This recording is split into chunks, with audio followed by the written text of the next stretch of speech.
Good evening, everyone. Thanks for joining me in this video. This is Wednesday, the 13th day of August, 2025.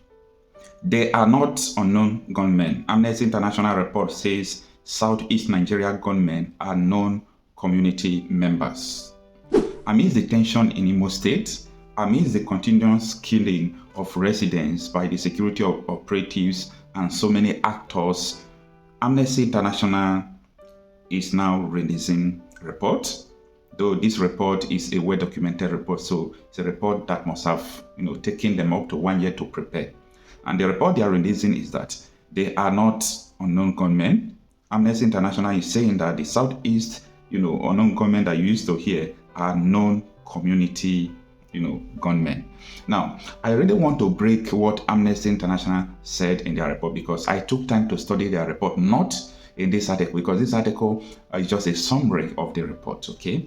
But I took time to study the report they released, and I will tell you that what Amnesty International released is not far from the truth. And if you can stay with me to the end of this video, I'm going to break it down to your own understanding about what they have reported. Now, let us start. The article begins by saying that armed groups referred to as unknown gunmen in the Nigerian southeast are in reality known members of the every communities they terrorize. Amnesty International have said in a damning new report that accused both state and non-state actors of widespread killings and human rights abuses in the region.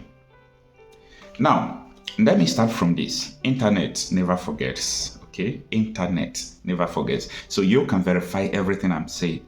If I have not done videos about the Southeast insecurity, I have done up to 9 to 12 videos about it. And in my report, I always said two major things. Number one, I said that I am not ignorant of politicians who are sponsoring people, who are sponsoring armed men. And I used to give an example that though people don't like Hopos on the man, he is responsible for so many things happening in Imo State. But this man has always come out to say the truth consistently, that the politicians are the ones sponsoring the killing in Imo State. Rocha Sokorocha, who was also a governor in Imo State, made the same statement. We have seen political rascality and how people use gunmen, they buy them gun and they use them to do, political, job men. They call them, all these thugs, but I don't call them thugs. They are political job men who are doing dirty jobs for the politicians.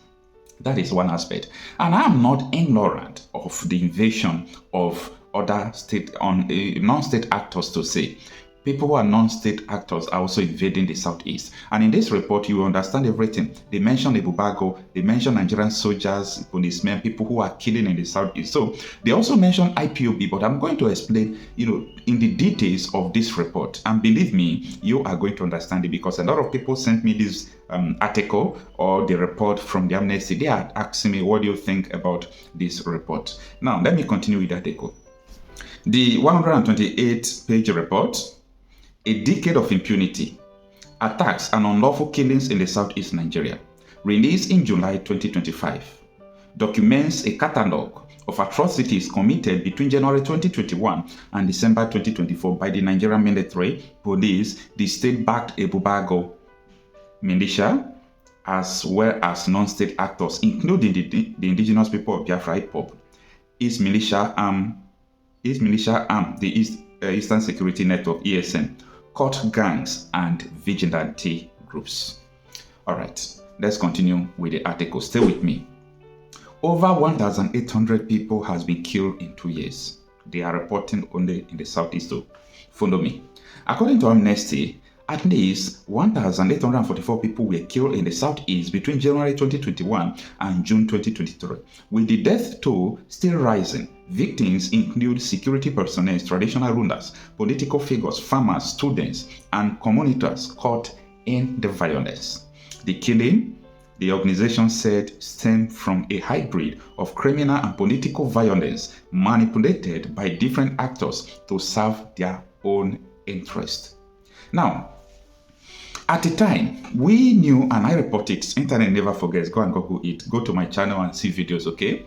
I said there was a politician, I did not mention his name, but this was last year report, when I was telling you people that this politician that we got information how he bought 3 in-laws. One of the in-laws, they paint it with even Biafra color, to just depict that even though these people commit crime, at the end they will blame it on IPOB.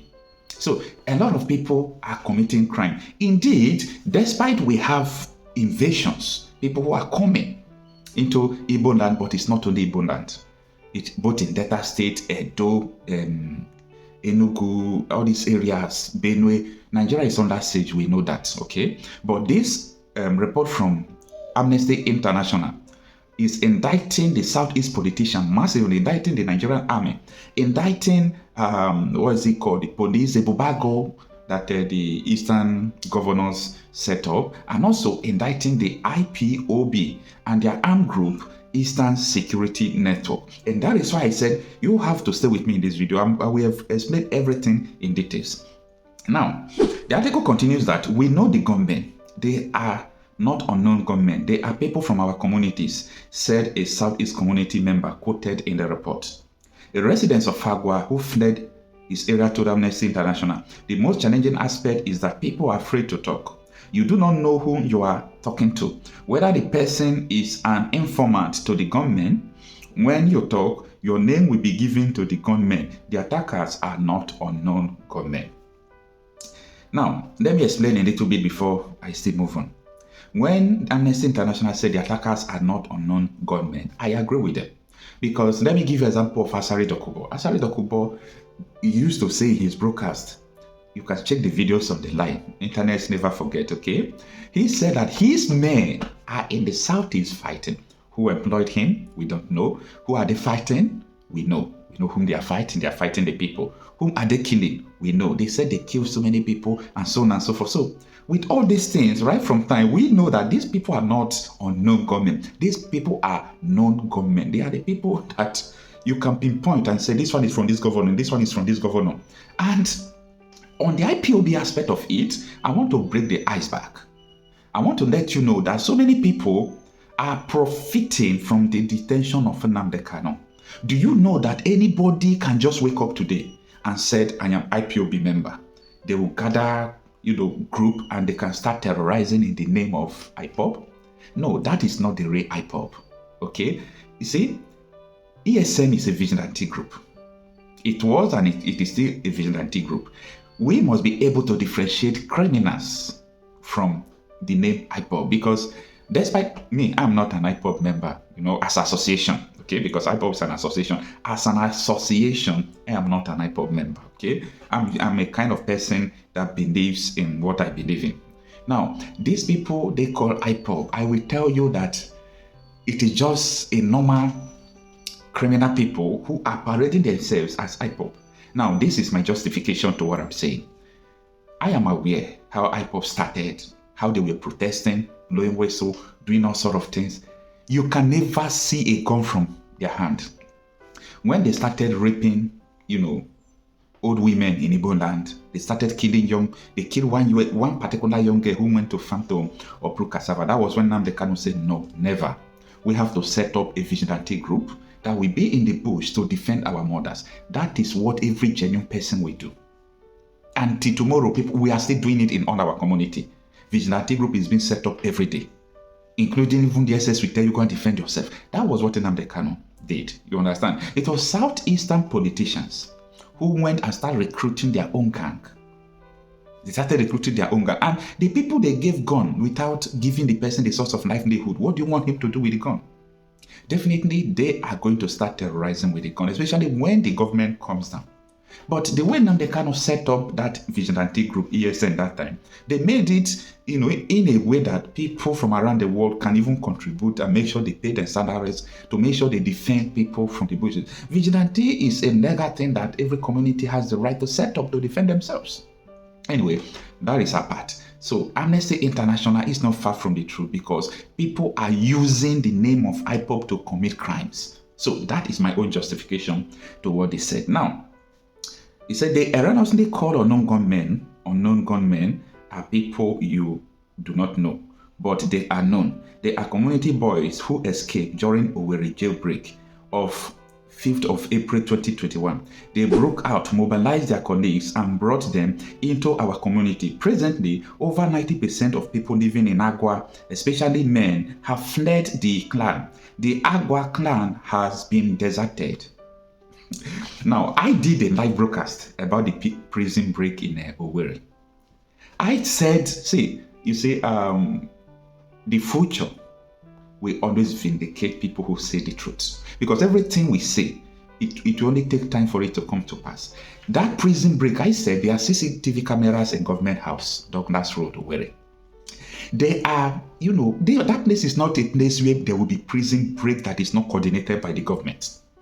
Yes, it was coordinated by the government. Those people in that prison, there is something wrong. They want to release somebody. And after the prison break, Amnesty International is telling you that those people who came out from that prison recruited their boys, and they are the part of the major people who are terrorizing. All right, let's continue with the article. The gunmen are not armed robbers, but now they have started going to people's houses and harassing them. They oversee the communities now. They go to people's houses and collect anything that pleases them.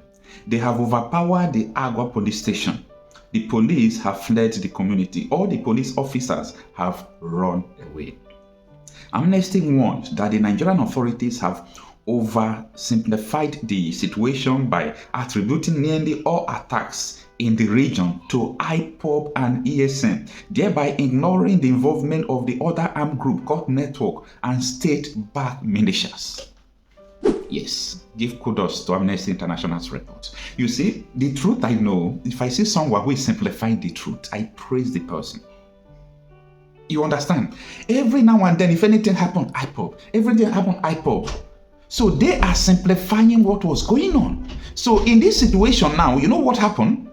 In this situation, they now make other people who are really terrorizing to continue to terrorize. Now, the article continues. It says, Amnesty International's research shows that community has tried on several occasions to dialogue with the gunmen, and that the gunmen operating in Agwa are known to residents. A local resident who has since fled the clan confirmed to Amnesty International that the gunmen are known individuals from Agwa. It is not that the community, does not know these groups of people. They are not unknown men. They are known gunmen because when the police came on the 15th of August 2022, they went to some of the family houses of the gunmen and burned the houses, he said. A resident of Izombe who had fled from the town told Amnesty International in Owerri, "We know the gunmen. They are people from our communities. Some are from Izombe, Agwa, and Ondo. They seized the opportunity afforded by the conflict to rob and kill innocent people." Similarly, a resident of Agwa confirmed in Owerri that the gunmen operating in the community are not unknown gunmen, but known members of the community. In the Agwa clan, we know the gunmen, okay? They are not unknown gunmen. They are known. They are not masked. They do not hide their faces. Maybe show me your face.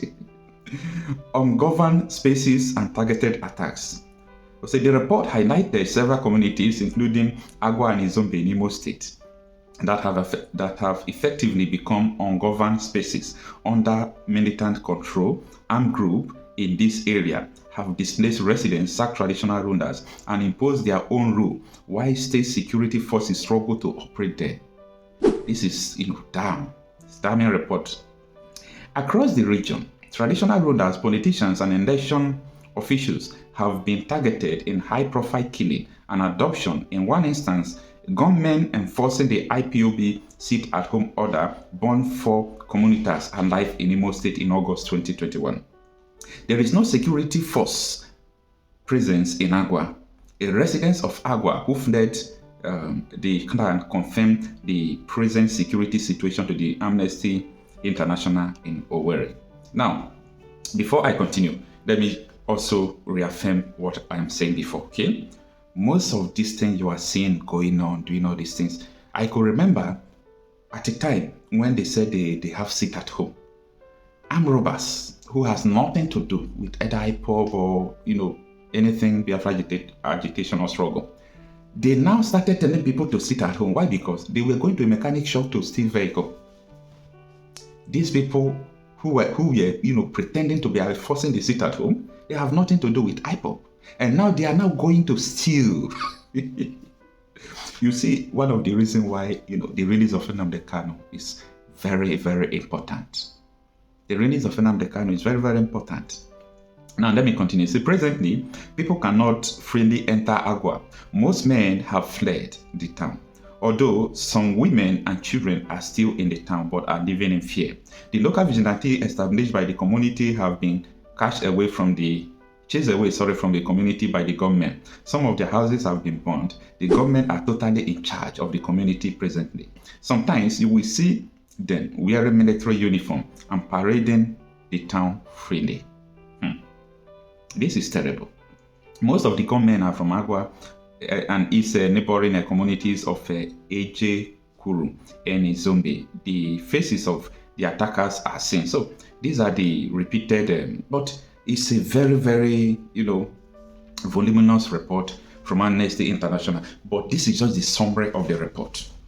This is the summary of the report that, yes, the police, the military, the Ebube-Agu, and people who are parading themselves as IPOB and all those things. After all, Amnesty International, what they refer to non-state actors, cult group, other gangs, this includes people who have invaded the southeastern region.